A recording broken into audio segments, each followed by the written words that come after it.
উবাইদ ভাই সৌভাগ্যবান একজন মুমিন হিসেবে, যদিও তার চলে যাওয়ায় আমরা অনেকে ব্যথিত হয়েছি, বিস্মিত হয়েছি। গুরুতর কোনো দুরারোগ্য ব্যাধিতে তিনি আক্রান্ত ছিলেন না, সাধারণ কিছু অসুস্থতায় তিনি শরীরটা অত্যন্ত দুর্বল ছিল। এমন এক সময় তিনি আমাদের এই অঙ্কনকে কিছুটা শূন্যতার মধ্যে ফেলে দিয়ে চলে গিয়েছেন।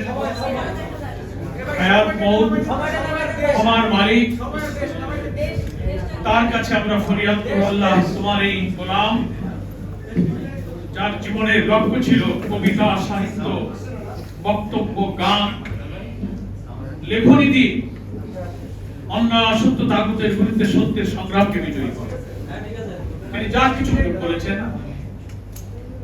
রবের তারিফ করেছেন, প্রিয় নবী মুহাম্মদ মুস্তাফা সাল্লাল্লাহু আলাইহি ওয়াসাল্লামের আদর্শের ভিত্তিতে সমাজ গড়ার জন্য তার সমস্ত কার্যক্রমের কেন্দ্রবিন্দুই ছিল ওটি সত্যের সংগ্রাম, অসত্যের বিরুদ্ধে প্রতিবাদ।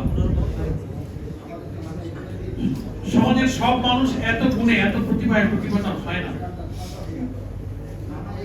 শুনলেন আপনারা শিশুদের নিয়ে শিশু সংগঠন, শিশুতোষ সাহিত্য লেখা, ছাত্র জীবনে ছাত্র রাজনীতির শীর্ষে এসে ছাত্র সংগঠনের কেন্দ্রীয় নেতৃত্ব দেওয়া, শিক্ষাবিদ হওয়া, দেশি বিদেশি আন্তর্জাতিক সভা সম্মেলনে যোগদান করা, বড় বড় বই পুস্তক, বড় বড় জার্নালে তার অনেক লেখা প্রকাশিত হয়েছে।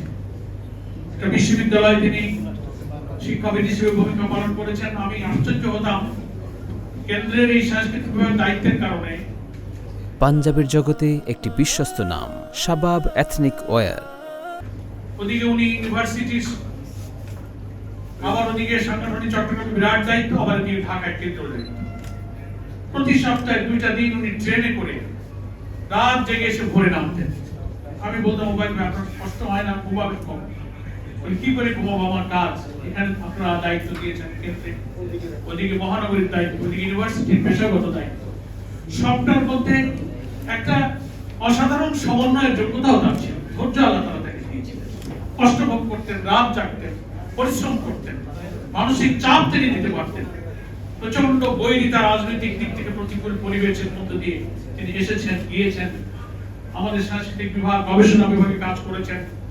পুলিশ, গোয়েন্দা তন্ন তন্ন করে অফিসগুলো খুঁজেছে, ওনাকে খুঁজেছে, অফিস বদল করতে হয়েছে, অবস্থান পরিবর্তন করতে হয়েছে। কিন্তু সত্যের অকুত ভাই এই মৃত্যুঞ্জয়ী সৈনিক কখনো নিজে আন্দোলনের সংগ্রামী পথ থেকে কিন্তু বিচ্যুত হন, নিষ্পক্ষ, দুর্বল। একটা হাদিসের কথা বলে আমি বিদায় নিই। তিনি যে গানটা লিখেছেন, আজকে শুরু থেকে গানটা আল্লাহ তাআলার প্রশংসা, হাম যে গানের মধ্যে প্রতিধ্বনিত হয়েছে, সবাই গানটা শুনছিলাম ঠিকই, কিন্তু লেখাটা যে উবাইদ ভাইয়ের, কথাগুলো যে তার হৃদয় নিলাম, এই সময় আমরা একটু আপ্লুত হচ্ছিলাম। এবং আমার বিশ্বাস আল্লাহ রাসূল সাল্লাল্লাহু আলাইহি ওয়াসাল্লাম হাদিসের মধ্যে বলেছেন, কোন মানুষের যখন মৃত্যু হয়ে দুনিয়া থেকে চলে যায়, তার আর কোন নেক আমল করার তৌফিক থাকে না। ইদা মাতাল ইনসান ইনকাতা আনহু আমাল, কোন ইনসান মরণ হয়ে গেলে, মৃত্যু হলে তার থেকে তার আমল বিচ্ছিন্ন হয়ে কেটে যায়। ইল্লা সালাসে, 3টা জিনিস থাকে। একটা হলো আও সাদাকাতুন জারিয়া, আও ইলমুন ইনতাফাউ বিহি, আও ওয়ালাদুন সালিহুন ইয়াদউ। এমন অব্যাহত সাদাকা, এমন কিছু কাজ দুনিয়াতে রেখে যাওয়া যে তিনি চলে গেলে তার কল্যাণ, তার থেকে উপকৃত হওয়া, তার থেকে মানুষ ওয়েলফেয়ার, চ্যারিটি, তার সার্ভিস, তিনি কবরে থাকবেন, যুগ যুগ ধরে জাতি, মানবতা, সভ্যতা পেতে থাকবে। দ্যাট ইজ কল্ড সাদাকা জারিয়া।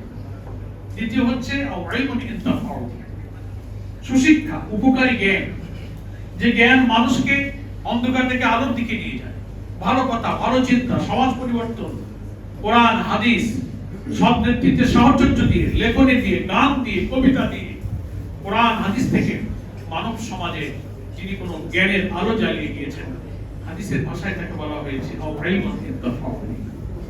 আরেকটা হচ্ছে ওয়ালাদুন সালিহুন ইয়াদউ, সালেহ আওলাদ, যে সন্তান তিনি রেখে যাবেন তারা এমন সালেহ হবে, এমন নেক হবে যে পিতা মাতা চলে গেলেও তার সন্তানেরা নেক জীবন যাপন করবে, পিতা মাতার জন্য মাগফিরাতের জন্য দোয়া করবে, ইয়া দরুলা বলবে রাব্বির হামহুমা কামা রাব্বায়ানি